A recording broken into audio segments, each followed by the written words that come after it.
ஒரு மனிதன் இந்த உலகத்தின் பொருட்களை நினைத்து மகிழ்ச்சி அடைகிறான், அது அவனுக்கு எந்த நன்மையும் தரப்போவதில்லை.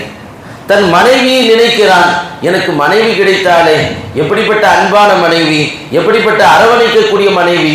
இந்த மனைவியை மனைவியாக மட்டும் நினைத்தால் அது உலகம் சார்ந்த ஒன்று, அதில் எந்த பிரயோஜனமும் இல்லை.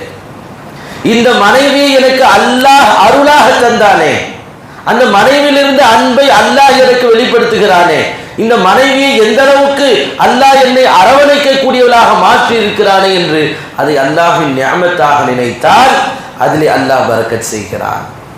ஒரு பிள்ளையை பார்க்கிறோம், பல வருடம் கழித்து ஒரு குழந்தை பிறந்திருக்கு. எப்பாடா என் குழந்தை என்ன அழகா இருக்கு, என்ன சிறப்பா இருக்குது, எப்படி சிரிக்குது, எப்படி தவழுது.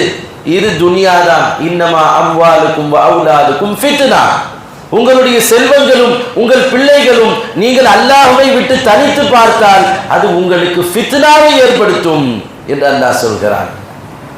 அதுவே நாம் எனக்கு இந்த குழந்தை இத்தனை வருடம் கழித்து அல்லாஹ் வழங்கினானே, என்ன அழகாக அல்லாஹ் தஆலா சிரிப்பை கொடுத்திருக்கிறான், எப்படி அது அழகாக தவழக்கூடிய ஒரு பக்குவத்தை அல்லாஹ் கொடுத்திருக்கிறான், சலாமத்தாக ஆக்கி இருக்கிறானே, இது என்னுடைய ரப்பினுடைய அருள் என்று ஒரு முஃமின் நினைத்தால் அதிலே அல்லாஹ் பரக்கத் செய்கிறான்.